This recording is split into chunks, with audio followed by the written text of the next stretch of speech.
إن الحمد لله نحمده ونستعينه ونستهديه ونستغفره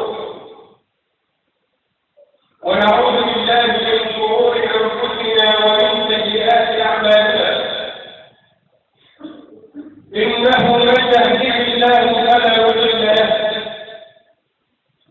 ومن يضلل فلن تجد له وليا مرشدا وأشهد أن لا إله إلا الله وحده لا شريك له وأشهد أن محمدا عبده ورسوله وصفيه من خلقه وحبيبه نشهد أنه قد بلغ الرسالة وأدى الأمانة ونصح الأمة فكشف الله به الأمة فتركنا على المحجة البيضاء ليلها كنهارها لا يزيد عنها إلا ذلك اللهم صل وسلم وزد وبارك عليه وعلى آله وأصحابه وأتباعه وعلى كل من اهتدى بهديه واستنى بسنته واقتفى أثره إلى يوم الدين ثم أما بعد فإننا نرى سلسلة من الناس في هذه الأيام ينظرون إلى الحياة وإلى الواقع الذي نعيشه بمنظار أسود ويتساءلون من كل شيء حتى وإن كان صالحا لذلك كان رسالا علينا أن نقف مع هذه الصفة الخطيرة وهي صفة التشاؤم وموقف الإسلام منه فالمسلم يجب عليه أن يجدد التوحيد لله بأن يعتقد اعتقادا جازما بأنه لا دافع ولا مانع إلا الله ولا ضار ولا نافع إلا الله وأن الأمور كلها بيد الله يصرفها كيف يشاء وأن هذا الكون وكل ما في الكون يجري بأمر الله وقدره فإذا يجب علينا أن نطبق أن نحترم الأسباب والمسببات التي قام عليها هذا الكون والأسباب عندنا نوعان أسباب خير هذه يجب أن يفرح بها المؤمن ويستبشر ولكن لا يركن إليها بل يركن إلى خالقها جل في علاه كما قال الله جل وعلا في الإنزال يوم الأسر وما جعله الله إلا بشرى ولتطمئن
فجاء الإسلام بإبطال هذه الأنظمة الجاهلية، ومع الإسلام جاء بالإبطالات إلا أنها لا تزال تعمل في قلوب كثير من الناس.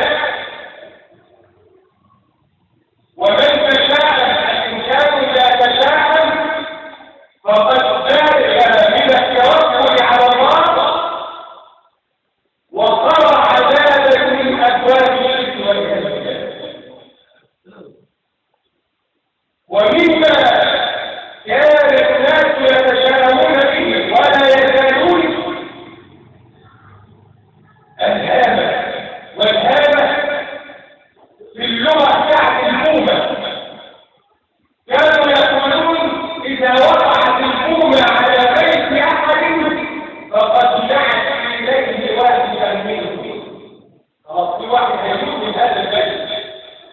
ذلك جاء النبي صلى الله عليه وسلم وقال لا عجب ولا طيرة، معنى الطيرة استشهاد لا يدور ولا طيرة ولا هامة.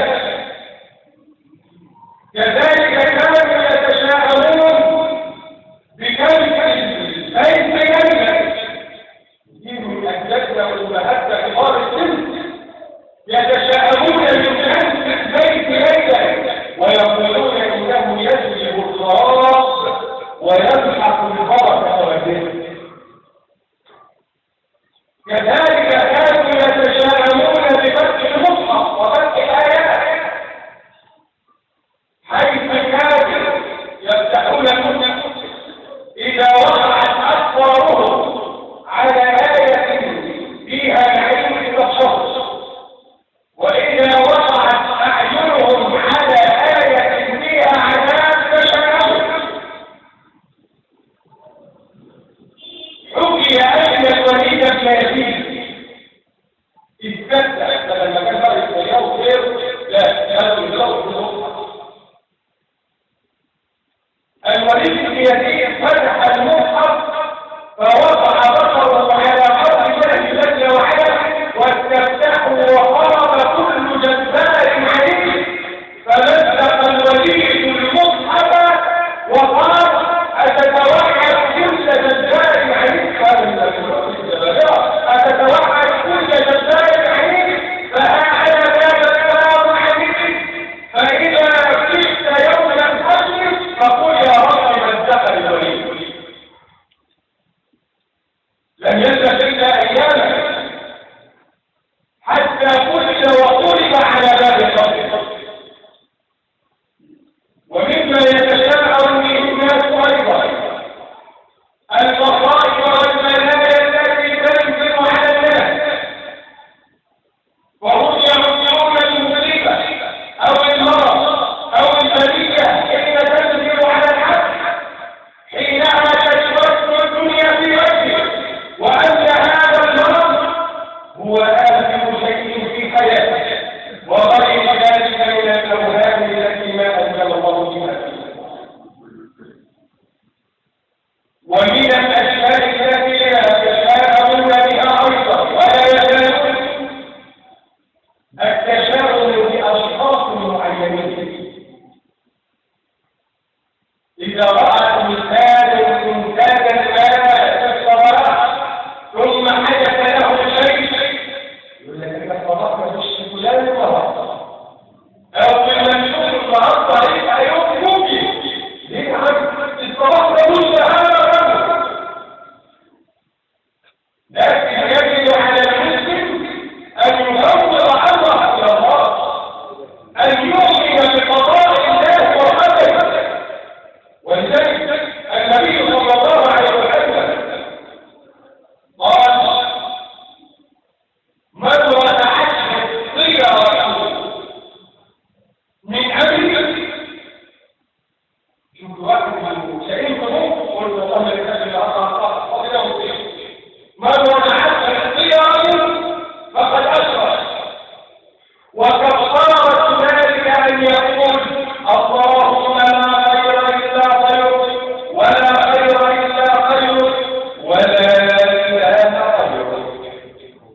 قال النبي صلى الله عليه وسلم أيضا في حديث آخر: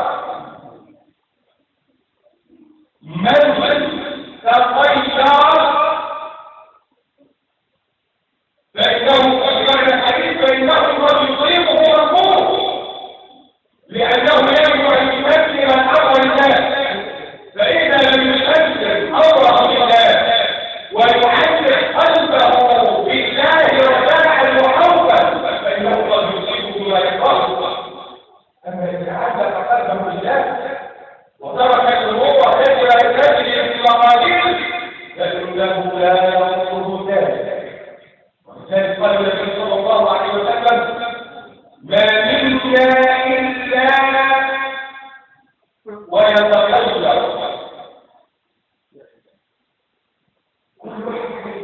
مش مرة في قلبه نوازل، ولكن يجيبه الله بتوكله على الله ولا تعين لهذه الأمور بالا. كذلك الناس يتشاءمون بالأيام والشهور، فقد كان العرب في الجاهلية يتشاءمون بشهر صفر ويقولون هو شهر وجوه.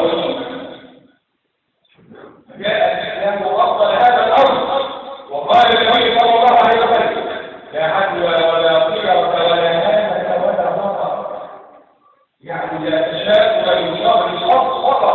كذلك كانوا يتشاءمون بشهر شوال في الزواج فيه. هتشجعوا شهر شوال ليه؟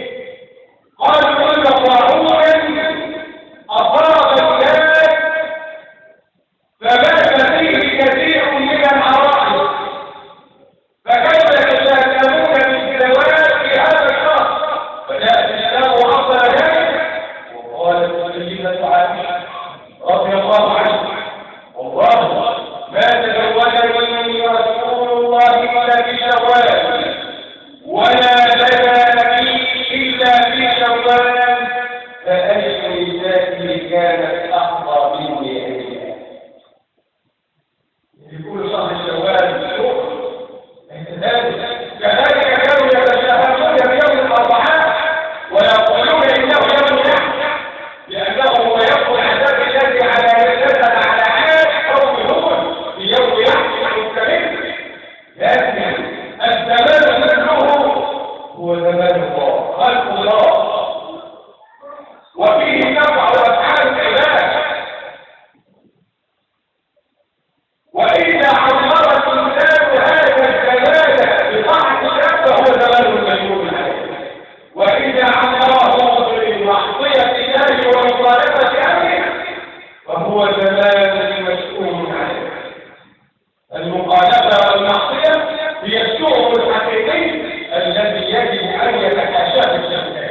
ولذلك كان النبي صلى الله عليه وسلم عندما تتحقق أسباب العذاب كان يأخذ الناس بأعمال البيت حتى يقع ذلك عن الله. فهذا دليل على أن أسباب الحياة إذا وقعت وجب على الناس أن يرفعوا هذه الأسباب بضعف الله وبالدعاء. فكان النبي صلى الله عليه وسلم إذا رأى ريحا هوشي خاف النبي صلى الله عليه وسلم ودعا قال: اللهم إني أسألك من خير هذه الريح وخير ما أرسلت فيها، وأعوذ بك من شرها وشر ما أرسلت فيها. وكان إذا رأى خيلا تغير وجهه وأقبل وأكبر، فإذا بصر سري عنه وقال: عذب قوم بالريح ورأى قوم السحاب فقالوا هذا عارض مبتلى من يوم تعجب به فيها عجبا. إن هذا الأمر التشابه صفة من صفات الجاهلية وخلق من أخلاق من لا يؤمنون بالقضاء والقدر،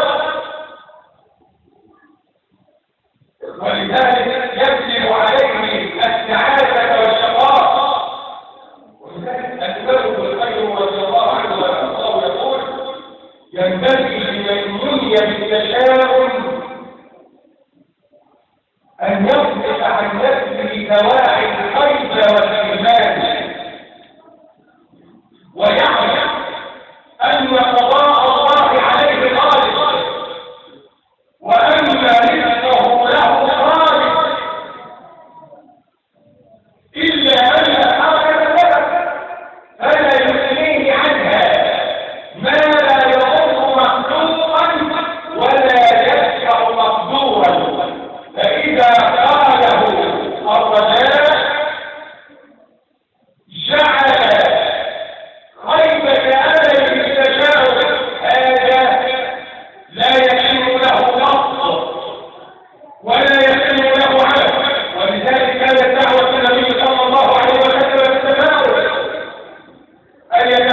إلي لعبيد. لو قلت العافية أحب إلي لعبيد. ولذلك كان النبي صلى الله عليه وسلم يحب سماع الكلمة الطيبة حتى الرجل واحد الاسم الحجم هذا يشرف النبي صلى الله عليه وسلم منه. ففي صلح الحديبية عندما تعقد الأمر جاء شاهد الحرب لما رأى النبي صلى الله عليه وسلم سهيل بن عمرو قال النبي لأصحابه سهيل لكم من أبيكم وكانوا كذلك. ومن هنا غير النبي صلى الله عليه وسلم أسماء بعض الصحابة بقبح أسمائهم فكان قد غيرت صحابية اسمها عاصية إلى جميلة وصحابي غير اسمه من حزن إلى فهم.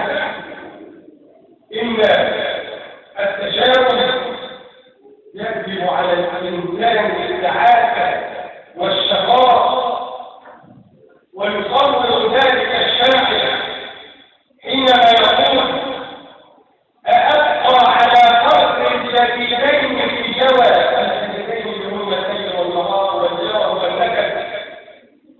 أأبقى على قصر الجديدين في جوى ويبحث قوم وهم ظلام ألم أطاعهم قد قدرنا سوية فكيف أتاني في الحياة شقاء أرى خلقه منك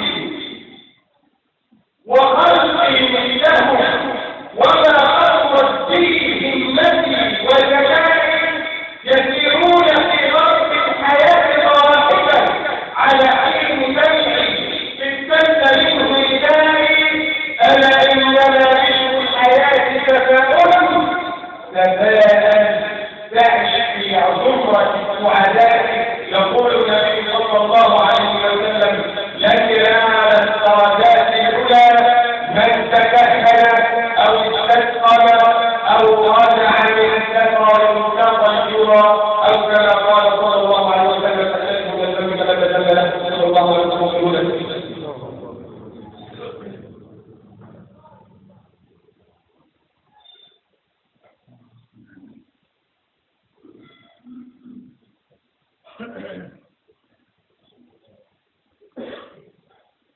الحمد لله رب العالمين واشهد ان لا اله الا الله وحده لا شريك له واشهد ان محمدا عبده ورسوله صلى الله عليه وعلى اله وصحبه الى يوم الدين. ثم اما بعد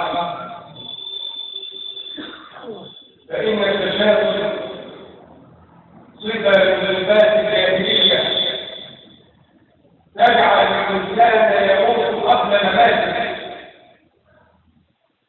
فالتوقع للحوادث للحي قبل الممات وهي صفة من صفات الجاهلية تجعل الإنسان عبدا للدلل والمتعاملات وهي دعوة صريحة أي التشاؤم دعوة صريحة للكفر بقضاء الله وقدره ومع أنه له إرادة وحكم قد كان إلا أن علاجه سهل ميسور لمن أراده ودعا له سعيه.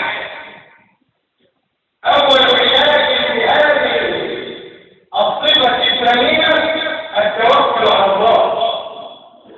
والتوكل على الله في لسان الشرع يعني توكل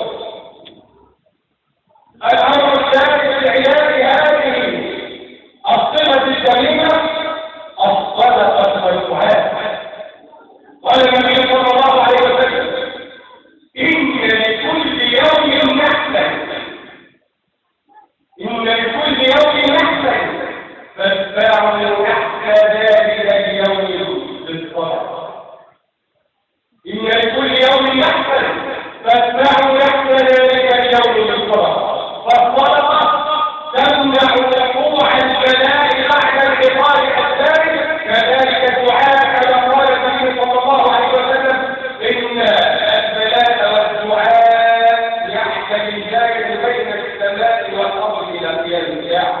وقال النبي صلى الله عليه وسلم: لا يرد القضاء إلا الدعاء.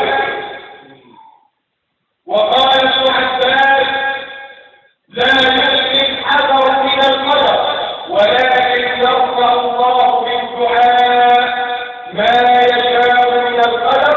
فمقادير الله عز وجل الله يقدر المقادير ويرفع بعضها ببعض. الأمر الأخير الأذكار التي حثنا عليها النبي صلى الله عليه وسلم والتي ترد هذا التشاؤم، حينما قال النبي صلى الله عليه وسلم: اللهم لا خير إلا خيرك، ولا خير إلا خيرك، ولا إله غيرك. وقال النبي صلى الله عليه وسلم: من قال حين يمسي وحين يصبح بسم الله الذي لا يضر مع اسمه شيء في الأرض ولا في السماء وهو السميع العليم، لم يصبه بلاء. المشروع الحقيقي أيها الأخوة هو سوء المعاصي والذنوب. هذا هو السوء الذي يجب على الإنسان أن يخاف منه وأن يحذر منه، ويجب على المسلم أن يفوض الأمر إلى الله. فما شاء الله كان، وما لم يشأ أن يكن. أسأل الله العظيم رب العرش العظيم أن يجعلنا من الذين يستمعون القول فيتبعون أحسنه. اللهم اجعلنا من الذين يستمعون القول فيتبعون أحسنه. اللهم اغفر لنا ذنوبنا واستغفرنا في أمرنا وثبت أقدامنا وانصرنا على القوم الكافرين. اللهم ول أمورنا خيارنا ولا تول أمورنا شرارنا ولا تسلط علينا بذنوبنا من لا يخافك ولا يرحمنا. اللهم ارفع رأسك وضربك عنا. اللهم اجعل صلاتنا آمنا مطمئنا سخاء رخاء وسائر من المسلمين.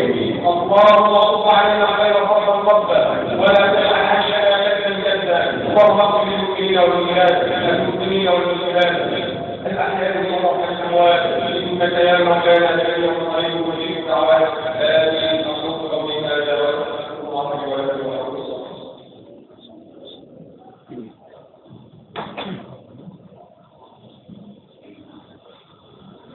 الله أكبر الله أكبر. أشهد أن لا إله إلا الله وأشهد أن محمدا رسول الله. حي على الصلاة حي على الفلاح قد قامت الصلاة قد قامت الصلاة. الله أكبر الله أكبر. لا إله إلا الله.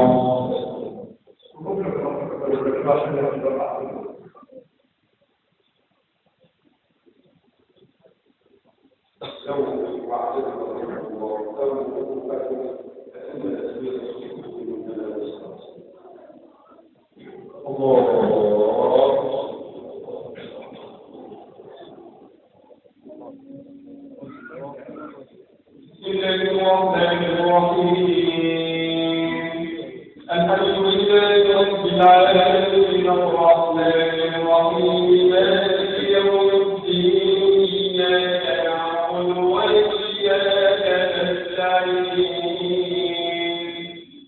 اهدنا الصراط المستقيم صراط الذين أنعمت عليهم غير المغضوب عليهم ولا الضالين.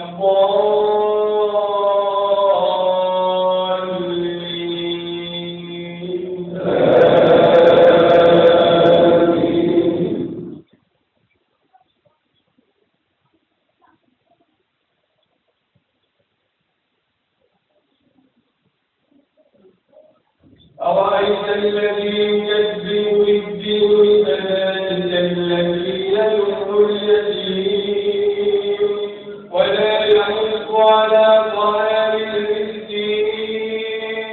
فويل للمصلين الذين هم عن صلاتهم ساهون الذين يراءون ويمنعون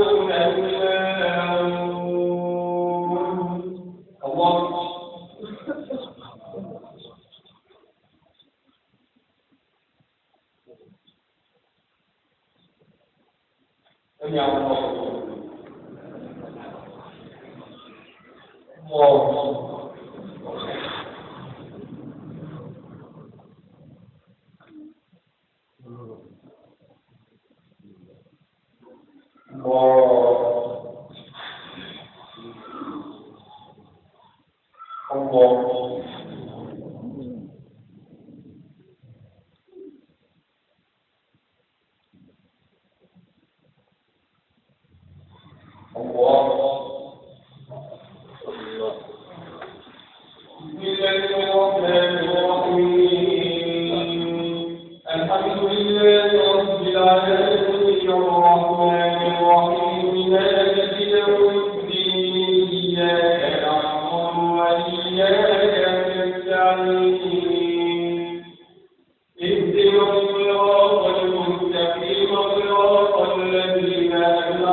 الله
الله